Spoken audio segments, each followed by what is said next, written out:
Statistical concepts and market returns. This is a long reading with 10 sections. Essentially, we are going to focus on statistical methods which allow us to summarize return distributions. As investors, we are often concerned about returns on our investments and the distribution of those returns. And when evaluating return distributions, we are often looking for central tendency, which means the following. Let's say that the stock market has returned on average 14% over the last 10 years. Obviously, we are concerned with that average number. We are also concerned with dispersion, which tells us how spread out the data has been. One of the simplest measures of dispersion that we'll talk about is range. So, for example, if over the last 10 years, the stock market return has ranged between minus 20% and plus 35%, that is also important for us to know. Skewness talks about whether the data is skewed to the right, skewed to the left, or whether it is normal, which means that there is no skewness on either side. And then kurtosis is a slightly more difficult concept that we will talk about towards the end of this reading. All right, let's go over some fundamental concepts. First, the nature of statistics. And it is important to understand that statistics has two broad meanings. When we say, let's collect the statistics on XYZ, we are basically talking about data. So one meaning of statistics is essentially data. Another meaning is related to the methods that we use to collect and analyze data. And this is what we will focus on. When we talk about statistical methods, there are two subcategories. Descriptive statistics essentially describe the properties of a large data set. The mean or average return of 700 stocks in a given stock market, for example, would be a descriptive statistic. This reading is going to focus on descriptive statistics. Inferential statistics use a sample from a population to make a probabilistic statement about the characteristics of a population. In other words, if we have a population that is too large to analyze and we pull a sample out of this population and use the data in the sample to make an inference about the population, then those techniques are referred to as inferential statistics, and this material will be covered in a later reading.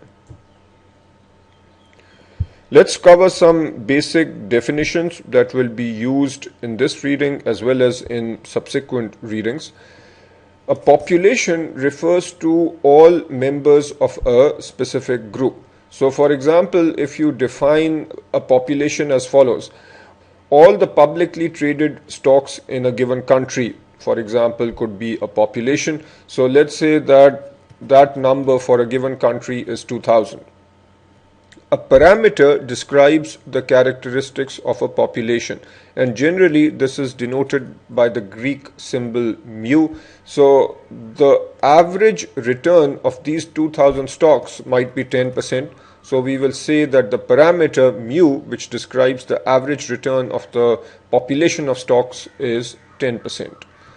A sample is a subset which is drawn from this population. Let's say we draw a sample with a size of 30, generally denoted by n. A sample statistic describes the characteristic of a sample, and this generally is denoted by x bar. X bar would be the average return of the 30 stocks in the sample, and x bar is called a sample statistic.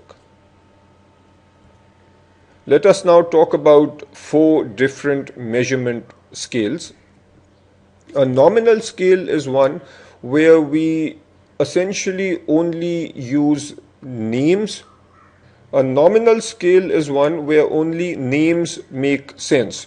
So for example, if we talk about different kinds of mutual funds, you might have a money market mutual fund, you might have a stock fund which focuses on growth stocks, you might have a stock fund or equity fund that focuses on value stocks. So notice that these three different funds are not better or worse relative to each other, and essentially only the names make sense because the names are telling us what sort of a fund we are considering. In an ordinal scale, the order makes sense. And a simple example would be the following. If we look at all the stock based or equity based mutual funds in a given economy, then you might say that here is the first quartile. So these are the funds that performed the best. Then second quartile, third quartile, and fourth quartile. So when we categorize and say that a given category is better than a second category, which in turn is better than a third category, then this is a ordinal scale. In an ordinal scale, the order makes sense, but we cannot say that this fund or this group of funds is better than this group of funds by X amount, and the interval between this and this is not necessarily X. The point being that while the order makes sense, there is no concept of a equal interval between the different categories. With the interval scale, however, not only do we have an order, but the interval also makes sense. The classic example of an interval scale would be temperature. If you have a temperature of 1 degree centigrade versus 2 degrees centigrade and 3 degree centigrade, we know that 3 is hotter than 2, 2 is hotter than 1, and the difference or the interval between the two makes sense. So if this is a 1 degree difference, the difference between 2 and 1 is also a 1 degree difference. So the interval makes sense. However, ratio doesn't make sense here. We can't say that 2 degrees centigrade is twice as hot as 1 degree centigrade. And finally, the most precise measure is the ratio scale, where we have order, intervals make sense, and the ratio also makes sense. The classic example would be the earnings per share of a given company. Let's say that earnings per share are $2 in the first quarter, and then in the second quarter the earnings per share are $4. We can say that in the second quarter the earnings were 2 times more than the earnings in the first quarter. With the ratio scale, there will also be an absolute zero. So EPS of 0 actually makes sense. This means the absence of any earnings, and then you can also have negative earnings. So in a ratio scale, there will be an absolute zero. Notice that with interval scales, there generally won't be a absolute zero, in the sense that while we do have a 0 degree centigrade, 0 degree centigrade does not mean the absence of temperature. Let us work through this practice question. We need to state the scale of measurement for each of the following. The credit rating for a corporate bond. As you will study later, corporate bonds have a credit rating which is an indication of their probability of defaulting and so on. The best credit rating would be AAA, which is better than a AA rating, and then lower ratings would be BBB and so on. Now notice that the order makes sense because AAA rating is better than AA rating, which would be better than a rating, but we can't say much about the interval. So this would be a ordinal scale where the order makes sense. Next, coupon rate. Bonds often pay a certain amount of coupon expressed as a rate. If a given bond pays a 8% coupon versus another bond that pays 6% coupon, you might also have zero coupon bonds. So notice that this is a ratio scale because we have an absolute zero, and if there is a bond which pays 4%, then we can say that this bond is paying a coupon that is twice that of this bond. Mutual fund classification types. If you have a fund that's classified as a growth fund versus another that's classified as a value fund, this is a nominal scale where only the name makes sense. We can't say that this is better than that or that a value fund is better than a growth fund, but the classification or categorization here essentially is just identifying two different kinds of funds. Name makes sense. This then is a nominal scale, and the easy way to remember this is N for nominal and N for name. And finally, bond maturity. You might have a bond that matures in 5 years, another bond that matures in 10 years. We can say that the bond that matures in 10 years has a maturity that is 2 times that of this bond. You can also have a bond that would be maturing very, very soon. So the maturity there would be practically zero. And therefore, this would also be a ratio scale. Summarizing data using frequency distribution. Let's say we have the summary data for 100 stocks with prices ranging between 46 and 65, and we want to organize and categorize this data. So what we do is divide the stock price into 4 intervals of 5 each, and then we figure out how many stocks fall within each interval.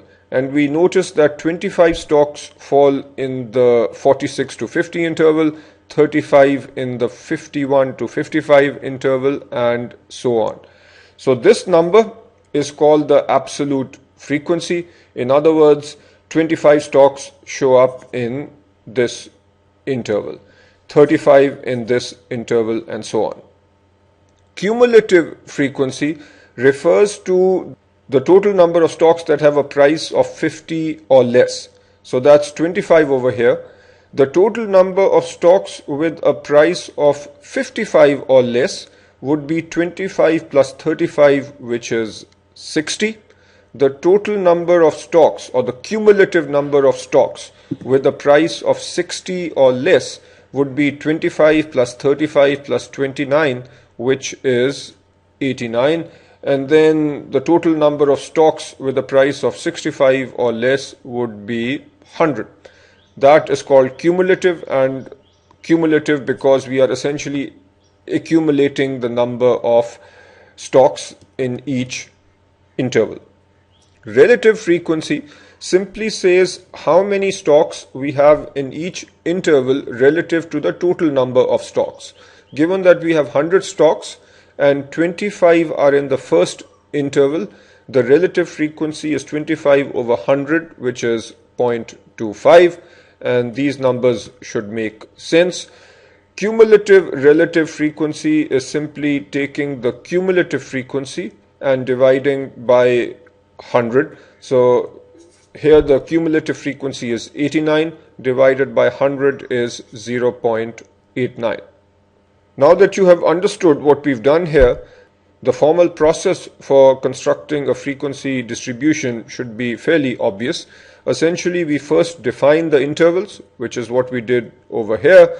Then we tally the observations and count the observations in each interval. Here is a sort of question that you might get on the exam. Let's see if you can solve it. The correct answer is A, and you can read the explanation. Here is another question. Let's see if you can do this. The correct answer is C, and again just go through the explanation. Moving now to the graphical presentation of data. One of the most common ways of presenting data is in the form of a histogram, which is simply a bar chart of data that has been grouped into a frequency distribution. In other words, a histogram is a graphical representation of the frequency distribution that we just saw.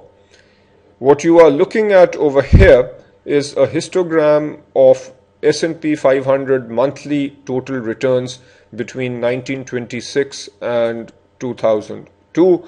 In case you don't know, the S&P 500 is a major index in the United States. So what is this histogram telling us? It is essentially telling us, if we see these different return intervals, return interval of 2% to 4% is given over here. Then we have this as 4 to 6%, 6 to 8%, and so on. So returns have been broken into different intervals of 2%.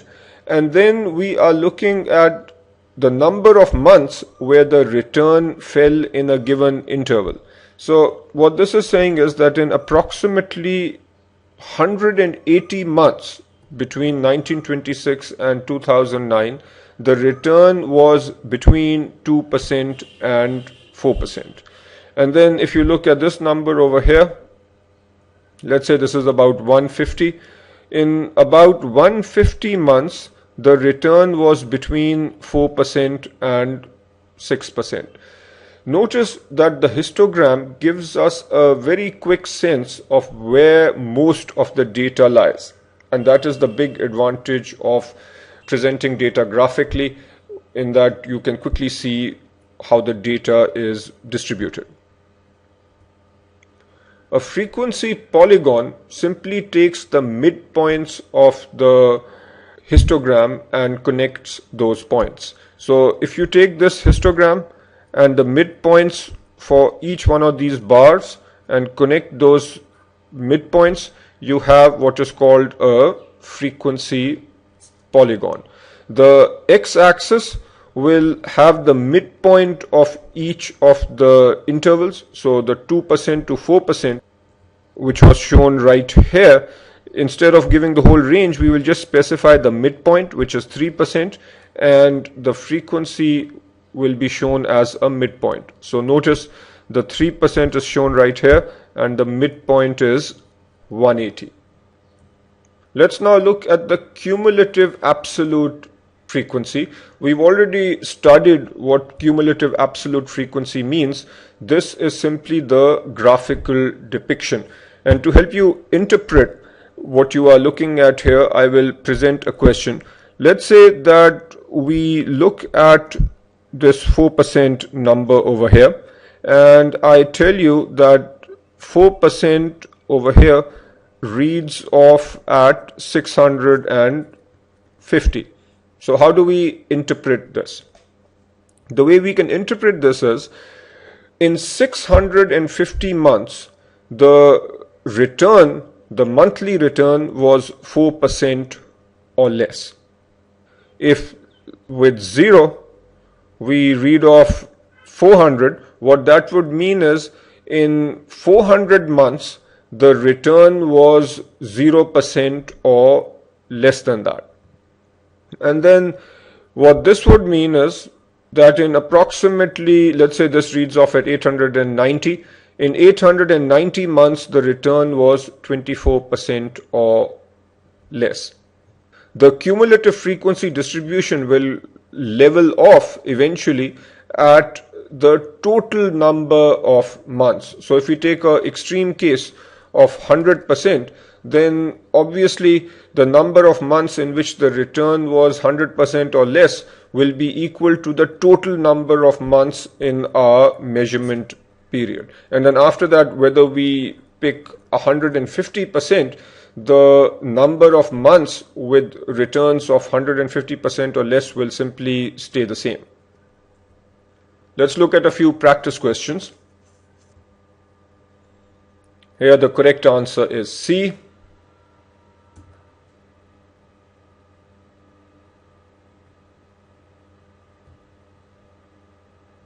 Here the correct answer is A. This is a little more difficult. Pause the video and make sure you do this before you move on. Here is the solution. What we have done here is shown the long way of solving the problem, where you come up with the relative frequency for each interval, and then the question is, what is the cumulative relative frequency for this interval? And what we then need to do is take all these numbers and add them up, which is done right here. So the cumulative relative frequency is 83.33%. A faster way of doing this would be to recognize that we just have one interval left after this, and if in that final interval we have 16.67% of the data, then before 16.67% we must have 100 minus this. So the quick way of doing it would be to identify 16.67%, do 100 minus that, which would give us 83.33%. So the way we can express this in plain English is saying that 83.33% of the data is less than 12. Measures of central tendency. And here are the different measures of central tendency that we will talk about. The arithmetic mean is the simplest measure of central tendency, and we arrive at the arithmetic mean by adding all the observations and then dividing by the number of observations. The arithmetic mean for a population is generally denoted by the Greek symbol mu, and this is your summation sign. So if you have n observations, you say I goes from 1 to n, and essentially you are summing up all the observations over here and then dividing by the number of observations. A sample mean is generally denoted by x bar, and here again the method is exactly the same. You go from 1 to n, so you sum up all the observations in the sample and then divide by the number of observations in the sample.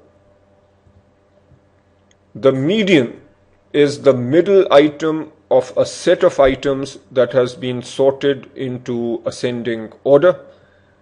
Let's say you have these numbers which have already been sorted in ascending order. The median is the middle number.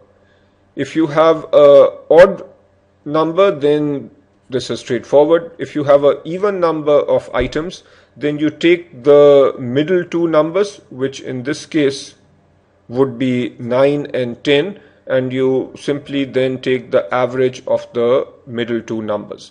Note that the median is less affected by extreme values than the mean. To give you a simple example, if you have these numbers 7, 8 and 20, and this looks like a extreme value, the median over here is going to be 8. It is not overly impacted by the 20. If you have lots of outliers, then obviously the median can be impacted, but in this example 20 is not impacting the median.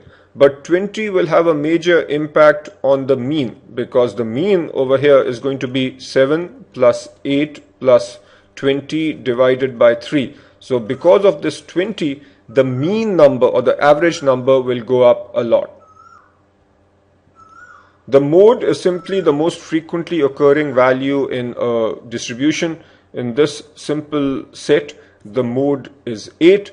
We can sometimes have data sets with more than one mode. They are called bimodal if there are two modes, or trimodal if there are three modes. It is also possible that a data set might not have any mode. Let's talk about a few other concepts of mean, starting with the weighted mean. In a weighted mean, different observations are given different proportional influence on the mean. Let's consider the following situation. You have invested in 3 stocks, and here is the amount that you've invested. Over the year, the returns were as follows: 5% on A, 7% on B, and 9% on C. And the question is, what was your portfolio return? If you simply take the mean of 5, 7, and 9, you would get an answer of 7%. But is that really an indication of how your portfolio has performed? The answer is it is not, because clearly a higher weightage of your portfolio is in stock C. Therefore, the return on stock C should have a larger bearing on the mean compared to the return on stock A. So how do we do that? Essentially, we do the following. We figure out the weightage of each stock. So the weightage of stock A is 40 divided by the total portfolio, which is 200 million. So A's weightage is 40 over 200. And then this needs to be multiplied by the return on A, which is 5%, plus the weightage of stock B, which is 60 over 200, multiplied by the return on B, which is 7%, plus the weightage of C, which is 100 over 200 multiplied by 9%. And then you simply solve this to get your weighted average. And intuitively, you should be able to tell that the weighted mean or the weighted average should be greater than 7% because of the higher influence of stock C, which has the greatest weightage of the 3 stocks. If you do the calculation, you should get 7.6%. And again, notice that the highest weightage of 0.5 comes from stock C. Now, a relatively straightforward point that you might not have thought about is that with your regular mean, each observation is given the same weightage. So what we do with the regular mean is say 5 plus 7 plus 9 divided by 3, which is essentially the same as saying 1/3 into 5 plus 1/3 into 7 plus 1/3 into 9. So 1 over n is the weightage given to all 3 items, and that clearly does not make sense in this situation. And just to emphasize the point, with a weighted mean, we put a weightage that is more relevant given the problem that we are solving. Now you need to try and solve this problem to make sure you understand how to calculate the weighted mean. This is the calculation, and the answer should be 2.44%. Let's now talk about the geometric mean, and we have seen this briefly in the previous reading also. Mathematically, the geometric mean of n numbers is simply a product of the n numbers raised to the power of 1 over n. So if you have 3 numbers, 7, 8 and 9, the geometric mean would be 7 times 8 times 9 raised to the power of 1 over 3, 3 because we have 3 numbers. The geometric mean is frequently used to average rates of change over time or to compute growth rate of a variable. If you think about it, interest rate tells us about the rate of change of money over time. So very often, to compute your average interest rate over a given year, we use the geometric mean, and that is what we did when we computed the time weighted rate of return in the previous reading. Let us look at a simple example. An investment account had returns of 20%, 20% and minus 40% over the last 3 years. What is the arithmetic mean, and then what is the geometric mean? I'm asking you to calculate the arithmetic mean first just to illustrate a point. If you calculate the arithmetic mean, you will have 20 plus 20 minus 40. So you will simply get an arithmetic mean of 0. But is that really what is happening? If you think about it, let's say you invest $100. At the end of 1 year, this will become 120. At the end of 2 years, that becomes 144. And then we have a minus 40% return in the 30 year, and we end up with only 86.4. So effectively, we have gone from 100 down to 86.4. So clearly, every year the return is negative. On average, how much did we lose every year? That is what the geometric mean will tell us. And the way we solve this is, we look at the return for the first year, which is 20%. So we put in 1 plus 20%, or 1 plus 0.2, which is 1.2, multiplied by again this 20% return over here. So we write 1.2 times 0.6 raised to the power of 1 over 3, and this should give us 0.9524. The interpretation is that for every year, on average, $1 is going down to $0.9524. And if you subtract 1, that means that your return on average for every year is minus 0.0476, which is the same as minus 4.76%. So this is our geometric mean return. If you look at the formula, here is what we've done. And again, this should be exactly the same as what you saw earlier with time-weighted rate of return. 1 plus R1, which is 1 plus the return for the first year, times 1 plus R2. And here we only have 3 years. So 1 plus the return in the third year, which is minus 0.4. And that in our calculation, or in our example, is 0.6 raised to the power of 1 over n, which is 1 over 3 minus 1. That gives us this number.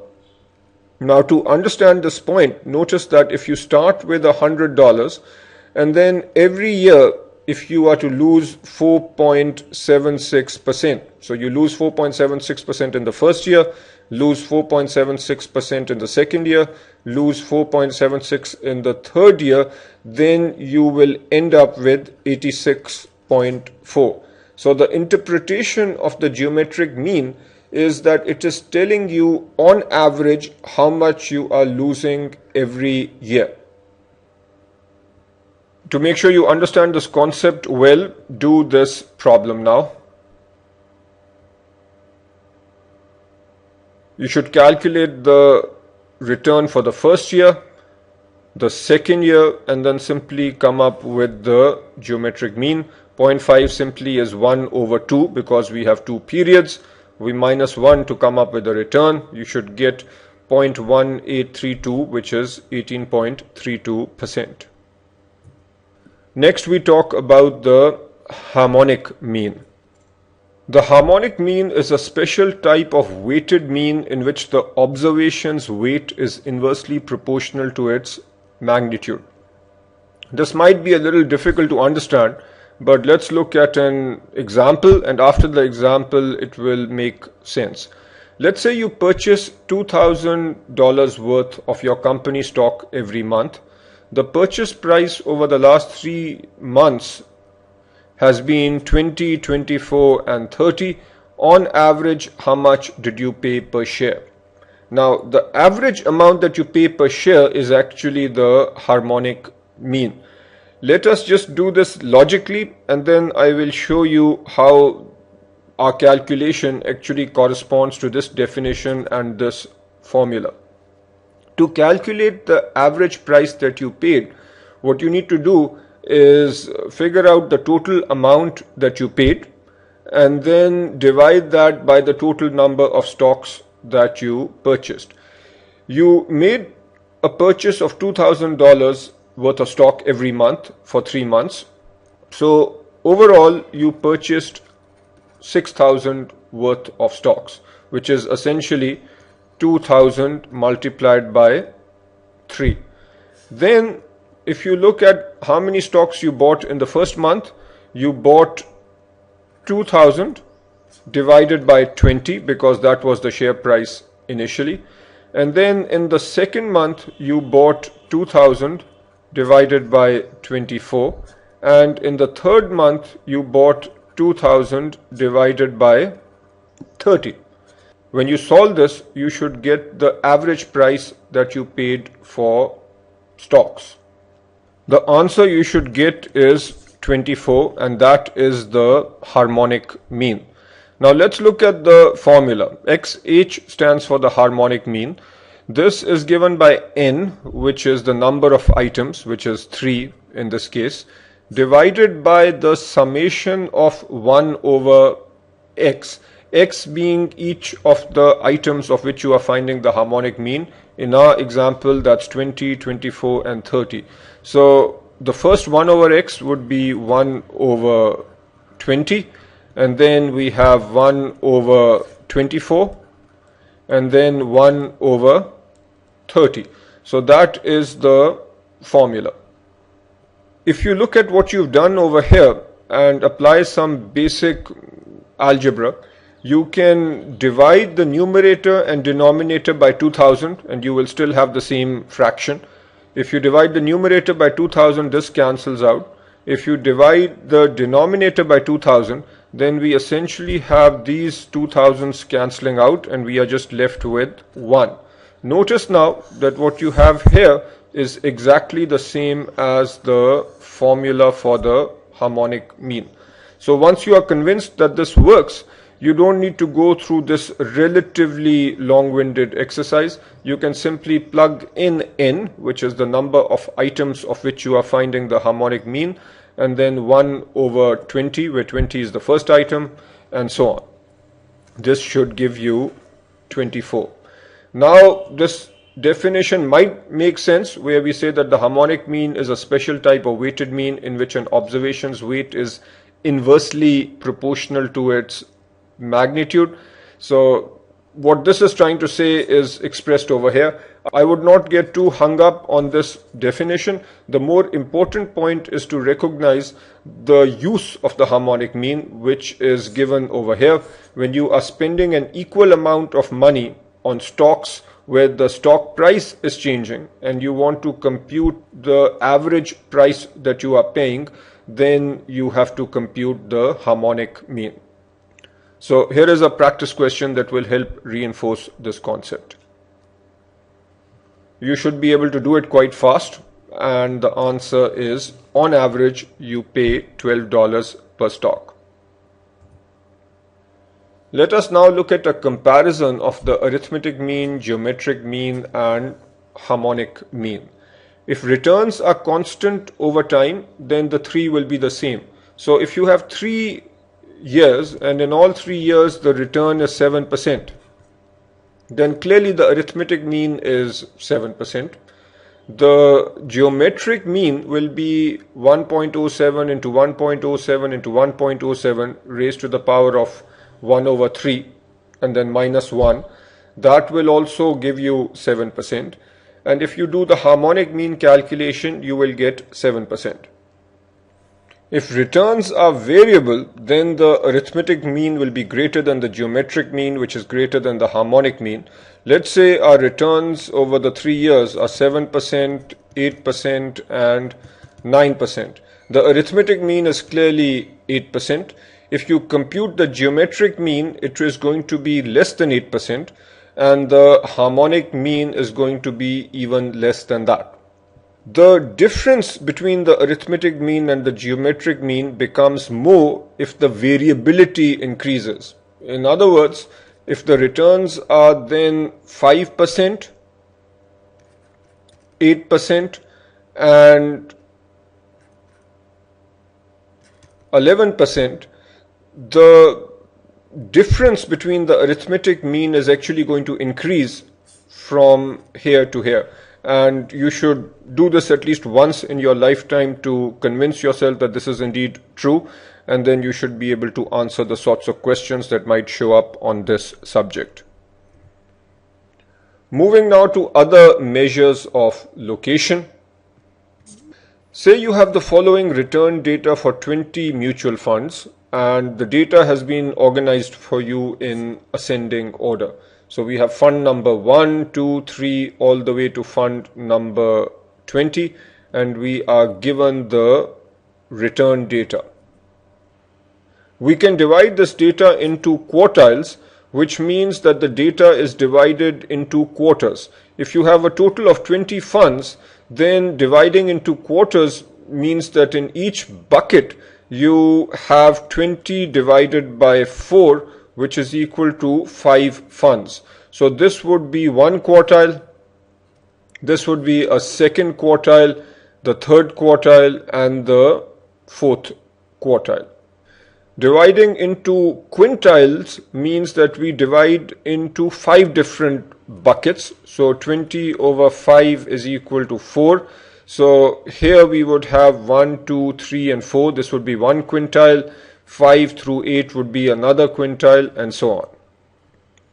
Dividing into deciles means dividing into tenths. So with 20 numbers, dividing into tenths would mean 2, and then 3 and 4, 5 and 6, and so on. And finally, percentile means that the distribution is divided into hundredths or percents.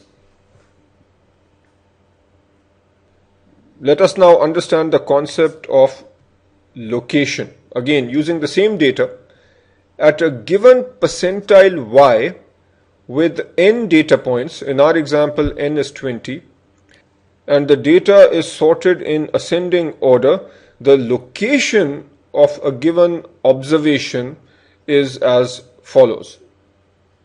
The location of y, let's say location of 10. This 10 is referring to the 10th percentile. So the 10th percentile is 20 plus 1. Where is the 20 coming from? 20 is the number of data points, plus 1 is simply part of the formula, into y, which is the percentile. Essentially, we are coming up with the location of the 10th percentile. So the assumption is that the data has been sorted in ascending order. So y is the percentile and 100 is part of the formula. So we get 2.1. This is saying that the location of the 10th percentile is 2.1. This is the formula given to you in the curriculum, and this is the formula used in standard statistics textbooks. So you need to learn the formula and learn how to use it. But recognize the fact that if your sample sizes are small, then this formula gives you an approximation. It becomes more precise as the sample size increases. And the way you can see that is, for the 10th percentile, our location should simply be 2. But because of this plus 1, we get the 2.1, which means that our answer is an approximation. This works when we have larger data sets, but on your exam, if you get a question related to location, then you should use this formula. Let us now work through a practice question. Consider this data set, and using the formula that we just talked about, you need to find the 75th percentile, the first quartile, and the 5th decile. Recognize that the first quartile is the same as the 25th percentile, and the 5th decile is the same as the 50th percentile. Here is what you need to do. First, arrange the data in ascending order. So this is what you will come up with. Then, for the 75th percentile, we need to come up with the location, which is given by the formula that you should have learnt by now. The location of the 75th percentile is n, that's the number of items in our data set, plus 1, which is part of the formula, multiply by 75th percentile over 100. So this tells us that the location of the 75th percentile is 9, and then you look at the ninth value, which is right here. So the value denoted by P, so P75 is 40. L tells us the location, which is 9, and P, or the 75th percentile, the actual value is 40. So simplistically we say that 75% of the data is over here, and this would be approximately 75% because we have a small data size. Next, location of the first quartile. So location of the first quartile, that is the 25th percentile, that is given by, again, n plus 1 and then the percentile divided by 100. This gives us 3, that's the location. And then when you look at the third item, that is 34. And similarly, you can come up with the location of the fifth decile, and then P50 is 36. Now let's understand the concept of linear interpolation. Linear interpolation is used when the location is not a whole number or not an integer. And in other words, the location then lies between the two closest numbers. Say we want to find the sixth decile, and using our formula we come up with 7.2. This is the location number for the 60th percentile, which is the same as the sixth decile. Now we don't have a whole number here, so we must use linear interpolation, which estimates an unknown value on the basis of two known values that surround it. In the above case, the seventh value is 37, that's right here. The eighth value is 39, and we are actually concerned with location 7.2. So the way you can look at this is as follows. So we have the seventh value, which is 37, the eighth value, which is 39. So we need to come to point 7.2. So that is going to be 20% of your way between here and here. So about 20% of 2, that is equal to 0.4. So this number here is 37.4. That is the number that we have for P60, 37.4.